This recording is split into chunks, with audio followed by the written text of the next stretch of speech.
Chris Kenner's music had to come from New Orleans. The way he reflected our walls and our streets. And it's very recognizable. And I think even without knowing the history, I think you can hear something in him, don't care how far you're away from that element, to know, oh, he's from there. The name of the place, I like it like that. They got a little... He had the presence to make a song work and make everyone enjoy what he was doing. He would get into the song, and that made people want to join in that enthusiasm that you have for the music, and especially if it can also be translated into that same feeling is received or perceived by the persons listening to it over wax at that time. If they can still get that same feeling from that, it's a hit. It has that never-ending appeal. Chris is gone, but that song will be around for ages. There's something you got, baby. Make me wake all day. Something you got, baby. Chris, he sang his song. I can't think anybody else could do what Chris did. Because his style was so simple. It was just so basic. So, wow. It's just astounding, you know, when you hear how something so simple can be so beautiful. New Orleans has had many great songwriters and singers over its long history in popular music. These musicians have written the standards that everyone has heard. In the latter part of the 20th century, few people wrote more loved songs than Chris Kenner. From the 1950s to the 1970s, Chris Kenner wrote and sang hits that are known the world over.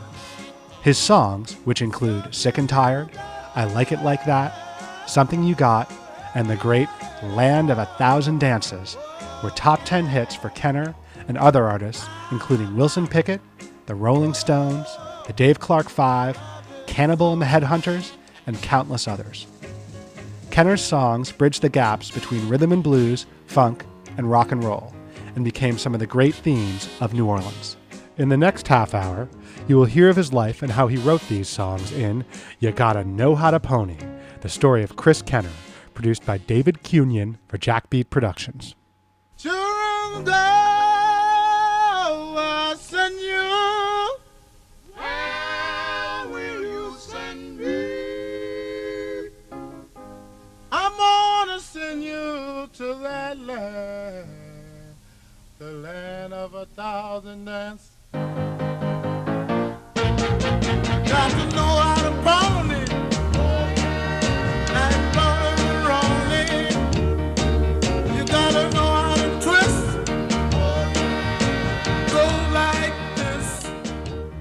Right outside of New Orleans, toward Baton Rouge, is the city of Kenner.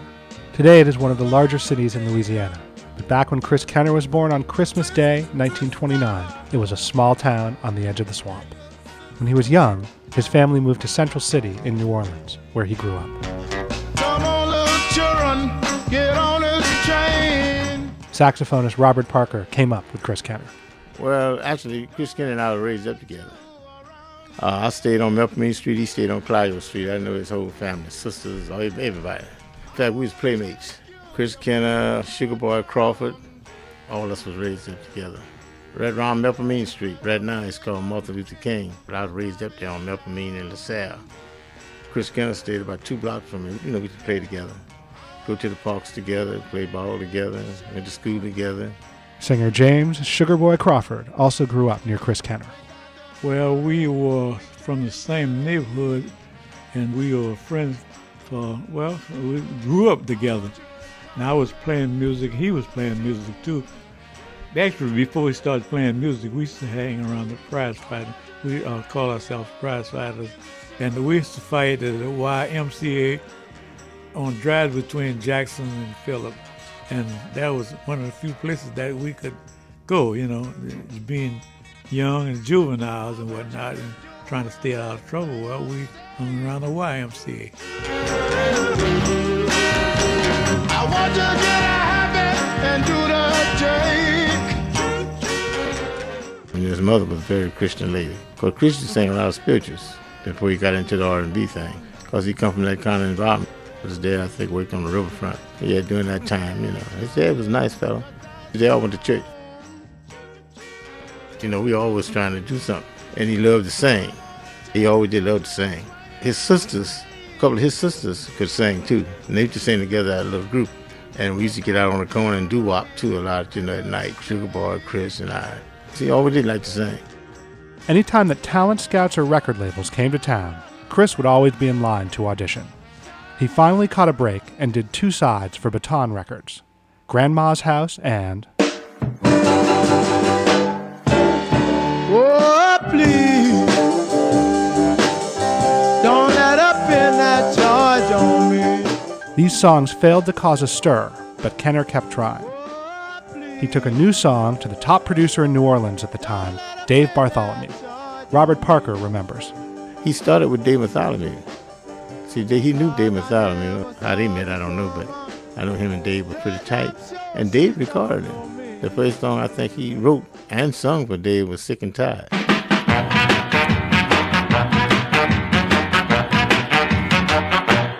Oh, babe. And that was the first time he got started. With all before then, he was singing with bands, singing R&B, stuff like that. But when he wrote his own song, Dave recorded him. I'm sick and tired fooling around with you. I get up in the morning, fix you something to eat. Before I go to work, I'll even brush your teeth. I come back in the evening, you're still in bed. Got a rag tied around your head, oh baby. He was a creative dude, man. He could just write, just come up with a song. I played at a club called the Tijuana Club, and he used to be around there every night and singing. He'd sing with the band a few songs, and he'd go stand outside. And every time you see him, man, he'd be stand up humming something, you know. And that's what he was just creative like that. He just come up with a song, man. My last time telling you to stop that jive, or you gonna find yourself outside, oh baby. Singer Willie West met Chris Kenner after Sick and Tired came out. We used to call him the Bear, you know. He was a husky guy, you know, kind of stocky like, and, you know, call him, come here, give me a hug, Bear, you know, the bear hug and stuff. And he had all this gold in the front of his mouth. When he smiled, you could see that was Chris, you know. He was more easygoing. He had a nice way about him that people liked. The next year, Fats Domino also recorded a version of Sick and Tired that was a full-on hit. Kenner tried to write more for Imperial, but surprisingly, none of the songs impressed the label owner, Lou Chubb, who after a couple years released him from his contract. Well, I was at a record company called Minute. The same partners that owned Minute started a company called Instant. Pianist, composer, and producer Allen Toussaint. And when that came into existence, Chris Kenner was no longer with Dave Bartholomew, and they had entertained him about coming with Instant Records. So that introduced me to Chris Kenner. And I was living back in Greytown at the time, so whoever was going to be with us would come to my parents' home, and in the front room we'd get together. And Chris came over to go over a couple of songs, whatever he had, and he had enough for us to work with. And one of the songs being I Like It Like That. The name of the place, I like it like that. They got a little place across the track. The name of the place is I Like It Like That. Now you take Sally and I'll take Sue, and we're gonna rock away all our blues. Come on, come on. Well, he wrote the first verse of I Like It Like That. I wrote the second verse. But it was so complete, the way it goes, the way the melodic goes, up here, down there, on the side there, and lands here. The first time we went in the studio, I could tell that he had that, which I thought he had on that earlier song. The package was perfect. The way he delivers with that robust feeling, very convincing, like you could visualize a place, I like it like that, a place across the track. And I had a good time with that. And Chris, however, I must add that during that period, some of the guys used to hang all day in my parents' living room. That's just the way we operated. That was our rehearsal hall and hanging hall and everything. But Chris, he wasn't one who hung. He came and did what he had to do with us, then he was gone on back to his world. By mid-1961, I Like It Like That was a runaway hit, and Kenner was reaping the benefits. But as would become his habit, Chris had trouble holding on to his money. Guitarist and singer Deacon John, then Robert Parker. Well, he was jovial. Chris loved to party and have good times. That was one of his weaknesses. He loved to party, go out and drinking and gambling. It was another one of his things, gambling, women, and drinking and partying. Yeah, well, Chris went and bought him a Cadillac, as soon as he got him a hit record. Push Stewball, the fellow that we was working under, was our manager and stuff, was trying to save some money for him. He went down and bought him a car when he got that big check and tried to save some money for him. But every time Stewball see, he look up, Chris was knocking on the door, man, want money. He's drinking it up. And he made some money, too. If Stove would give him all of his money, he'd blow it. Willie West. And wondering where it went. Because he was like kind of generous. And sometimes drinking make you generous to a point. But Chris was, that was his thing, and then sometimes he had to be governed, not give him all of his money until he get back. If he go out on the road, even if he was making $1,000 a night and all expenses paid, if he go out on the road, the store would only give him a certain amount of money per diem or something, and a little money to spending money. But when he come home, then he get all of his money. Because out there, if he put all this cash money in his pocket, he may not have even showed up to the gig. As a performer, Kenner's concerts were hit or miss. He could be great or he could be mediocre. Saxophonist Red Morgan played with Kenner in the 1960s and remembers his gigs. I'm packing up, getting ready to go. At that time, we had fraternity gigs on Broadway, and that was happening a lot. Chris would go from one gig to another gig and just change his shirt. When he would get to the gig, man, he would change the shirt because that one had got completely soaked from perspiring, and he would change into another shirt, go straight on that gig, wear the people out there, and then go on to another gig. He had that pulsating rhythm that would just electrify the people. He was one of those entertainers that we had at that time that were completely rhythm. Not that he wasn't a crooner. By no means was he a crooner, but he was a house rocker. Bassist Bill Senegal has different memories of Kenner's live performances. He'd stand up one place. He didn't have much motion, but he had a good kind of penetrating voice, so to speak. And he would sing. It was fun just to watch him up there trying to entertain. The fact that he had nerve enough to get up there with no act at all. And that was entertainment. To see him up there trying. See, he tried entertaining. But he was not really a dynamic entertainer. Deacon John. Didn't dance anything like that, and I finally found out why. Earl King told me, he said, Chris has a size 5 shoe. And he said he's got little bitty feet, and he's a great big guy. He said he's so paranoid that he's going to break his ankles, if he tries to dance or something, that he won't move. He's a great big guy with little bitty feet. In a situation like that, you have to be very careful how you move around. When not on the road, Chris's studio work continued unabated. His next single, Packin' Up, didn't hit the national charts. The song he recorded after that didn't hit the national charts either, but it became a great local hit that still cuts a groove today. The song was Something You Got. There's something you got, baby. Make me wake all day. Something you got, baby. Make me bring home my pain. Something you got, baby. Allen Toussaint. I really liked Something You Got. I left it at the tempo that he did it, which was wonderful. When he did Something You Got, it just was one of the funkiest things that we did to date at that time. It makes the world go on.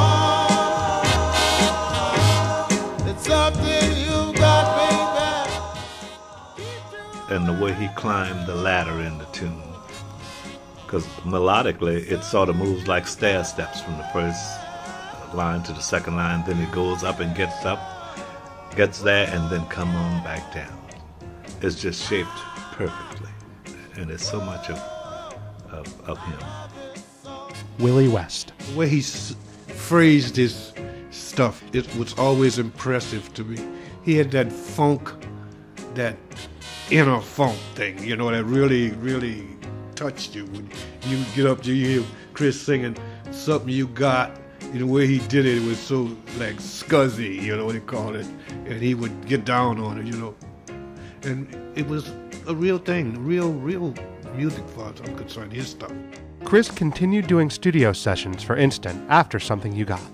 Several months went by before Chris waxed the song he would become most known for. Guitarist Deacon John was there the day that Chris Kenner arrived at Allen Toussaint's house with Land of a Thousand Dances. Get out on your knees, do the sweet peas, roll over on your back. Say I like it. I was in Allen Toussaint's house today when Chris Kenner walks in with the lyrics to Land of a Thousand Dances on a sunrise French bread wrapper. He had it all crumpled up in his pocket. And he rang the doorbell. It was him and his sidekick. Chris always kept like a bodyguard or a chauffeur, some cat hang with him. It's like Amos had Andy, you know. Anyway, they walk in and Chris just unraveled his French bread wrapper. And Allen got on the piano. Chris said he got some new songs, you know, you want Allen to hear, you know. Allen was just floored, and he heard Chris Kenner's material, man. I mean, he would just like fall out on the floor, man. He just couldn't believe all that was coming out this guy's mouth, man. And Chris had all the melody. He just started singing it. And he's telling Allen he had the introduction. Now, we had an intro on that we didn't use on one of the recordings. Maybe they used it later. Allen Toussaint. But there was a slow intro on it about children, go where you send me. And the voices said, where did you send me? I want to send you to that land, the land of 1,000 dance. Dun, dun, dun, dun. Went like that. Children, go, I send you. Where will you send me? I'm gonna send you to that land, the land of 1,000 dance. Got to know how to bone it, like bone rolling. I'm not sure, but they were thinking about leaving it off of the recording. I think they may have left it off of the original. But he had that whole picture in his mind, every word in there. There were no changes. We could have moved it from one chord just to make it more interesting. I almost felt sacrilegious about fixing what didn't need to be fixed. They re-released it later years with the whole production. But he had the introduction was from an old Negro spiritual, and he had changed some of the words. Roll over on your back. Chris started singing. He had all the words written out. He said, got to know how to pony, like Boney Maroney. Boy, the words I said, got to know how to twist. It goes like this. Then he said, mashed potatoes, do the alligator, twist, twister, like your sister. Then he said, and he get your yo-yo. Boy, he had all the new dances, you know. He must have listened to the radio and found out what all the latest dances was, and he had combined them methodically into a separate dance of its own, you know, the land of 1,000 dances. And he just kept coming up with him in the slop, the chicken in the bop, the pony. It was just fantastic, but I had never heard nothing like that in my life. But I knew Chris's stuff had that well-finished atmosphere to it. There was no shortness of spirit or anything that should have been done that wasn't done, especially on his part. When I think back on some of the things we recorded at the time, we were having fun.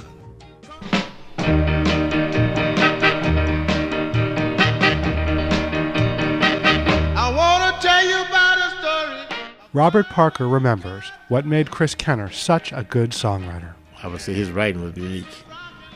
It had a lot of spiritual in it. He was trying to use that into the R&B thing, which he did. And I could hear that spiritual in that preaching type of thing, the way he sung. You know, and he had that feel too, you know, that religious feel. All his songs had that. Award-winning vocalist Irma Thomas knew Chris when they both played in clubs in New Orleans. You knew what he was talking about. He painted a very good picture of the stories that he was telling in his songs. He had his trademark when it came to his songs. You knew it was a Chris Kenner song when you heard it. The only thing I can attribute that to is the fact that Chris was a very streetwise person, and he was a child of the, I guess, say late 30s, 40s, and 50s, and he was just telling it the stories that he learned about as he grew up. His themes were typical in that he had a very good lyrical sense. Historian Tad Joans has interviewed and written about Chris Kenner. His ideas were very commercial. Other producers may have fleshed them out. I like it like that. Name of the places, I like it like that. You take Sally, I take Sue. I mean, how elementary can you get? I'm sick and tired. I get up in the morning, get you something to eat before I go to work. I even brush your teeth. I mean, he knew the commercial market and what was going to catch the lyrical ear. The people next door don't like no noise. We teenagers too big for toys. Mama don't want no rock and roll, but we don't care. We're gonna do the stroll and don't make no noise. Deacon John. You can tell by the lyrics of his songs, you know, they all tell a story. And Chris probably lived a lot of those experiences. And another thing about Chris is that he hung out with a lot of young people, teenagers and all, and that's why he was hip to the current vernacular of all the teenage, of those lyrics he has in his songs. But it's just the way he combined them is just fantastic. Tad Joans. The word I always had was Chris used to, and he had a song idea, he had a tape recorder, a reel-to-reel, and he would sing into the tape recorder. But I think that's how Chris operated. As the popularity of Land of a Thousand Dances crested, Kenner's recording career continued, but new hits were not forthcoming. He was part of a New Orleans contingent that went to audition for Motown, but that didn't pan out. He also signed an agreement to write songs for Fats Domino, but that arrangement never came to fruition. However, in the next couple years, several groups had hits with Kenner's songs. Guitarist Alvin Shine Robinson did Something You Got. England's Dave Clark 5 did I Like It Like That. Both Cannibal and the Headhunters and the late Wilson Pickett did Land of a Thousand Dances. These successes brought Chris songwriting royalties, but he couldn't hang on to the money. Tell you they done took my money, now they're gone. Tad Joans. I mean, maybe I'm wrong, but I don't think he understood all of the ramifications of copyright ownership, what he was supposed to be paid, who was supposed to pay him. I think he took a lot of cues from his attorney, was Charles Levy during that time. Charles was also Fats Domino's attorney. And I think he took a lot of cues from Levy. So whether that was good or bad, I don't know. I hide a private eye to help me along. Kenner's other habits were continuing to affect him. Robert Parker comments. Yeah, he did. He drank a whole lot. That was one of his hang-ups. Even until his death, I mean, he just drank. It did affect him a lot in his performance because he would mostly be intoxicated when he'd come on stage. But somehow he'd manage to get over. But I say he probably would have got over better if he'd been sober. But he did drink a lot. Now let me tell you people how I feel when he wakes up in the morning, head spinning like a wheel. The only problem he would cause would be to himself Multi-instrumentalist Bobby Love remembers playing with Kenner when he was on the way up and on the way down. Not too outgoing. He was just almost a gentle giant, really. No problems. He never caused any problems. Everything was pretty smooth, except for drinking. If he would drink, that would cause him a problem. It affected his performance on stage with his mobility, plus he would slur his speech, his songs a lot. I can't remember him ever not making a show, but I think he sort of used drinking as a crutch because he knew he was not a great performer, and that would help him not think about that when he was on stage.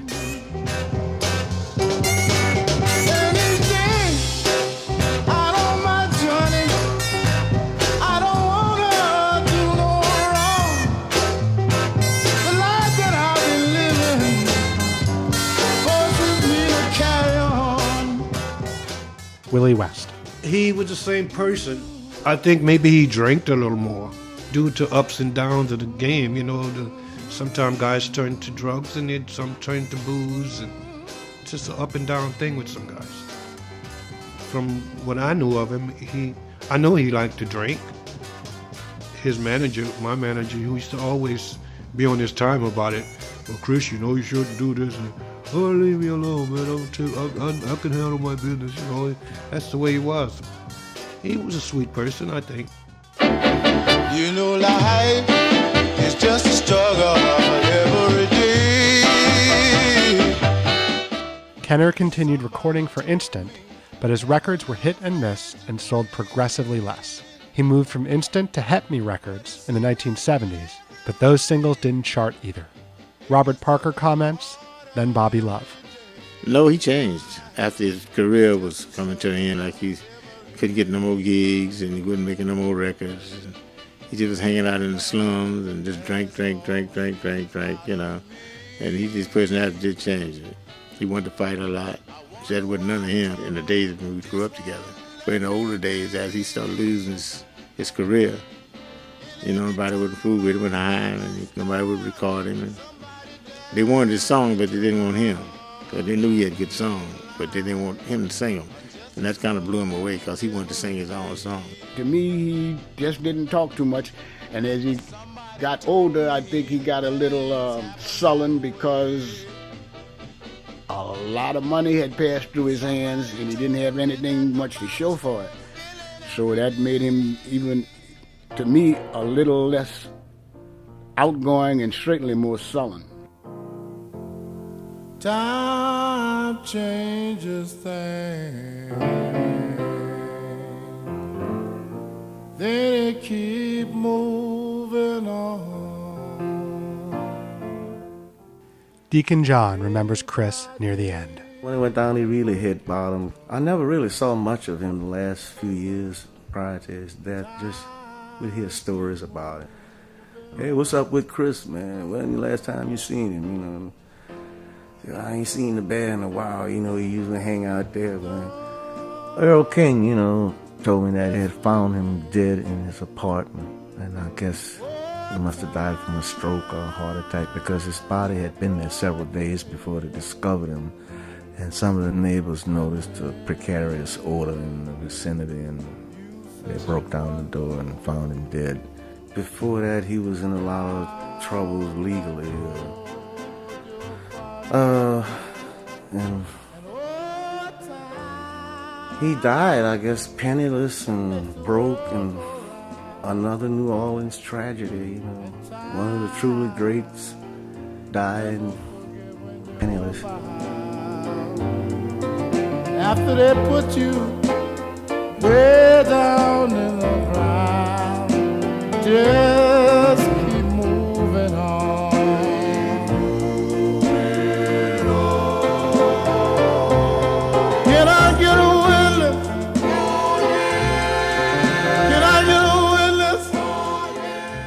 Chris Kenner passed away January 25th, 1976.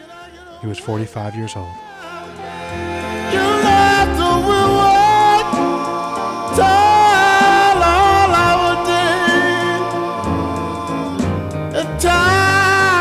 Time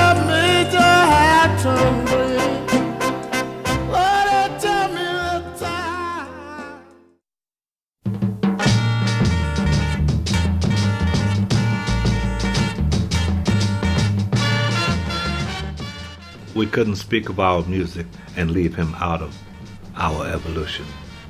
When you start speaking of people, you have to get to Chris Kenner on your way to wherever we're going. Chris Kenner is one of those important steps in the stair step.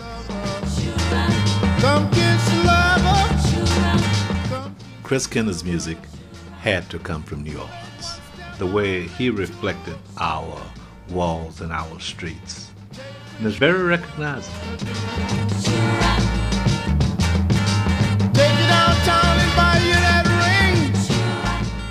I think he's like the Chuck Berry when it comes down to songwriting.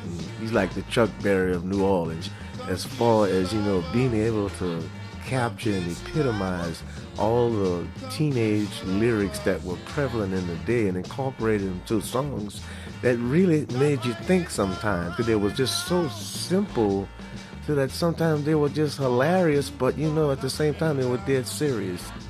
It's just astounding, when you hear how something so simple can be so beautiful. The lyrics to those songs are embedded in New Orleans' psyche, no doubt about it. We are a dancing city, and you got to know how to pony here. That's all to it. Yeah, you're right. Got to know how to pony.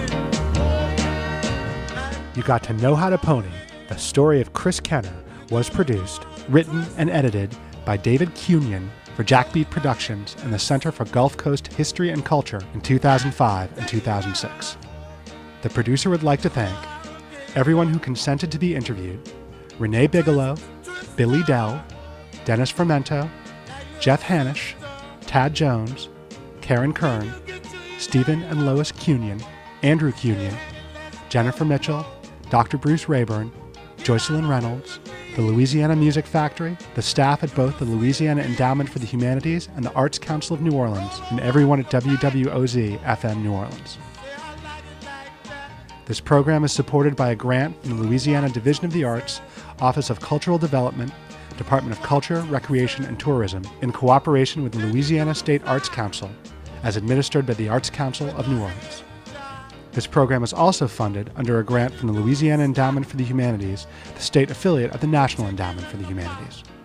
The opinions expressed in this program do not necessarily represent the views of either the Louisiana Endowment for the Humanities or the National Endowment for the Humanities.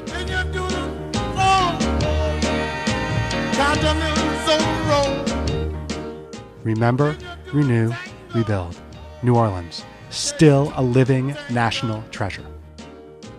Planet New Orleans, please come home. No, he loved his chicken. Oh, yeah.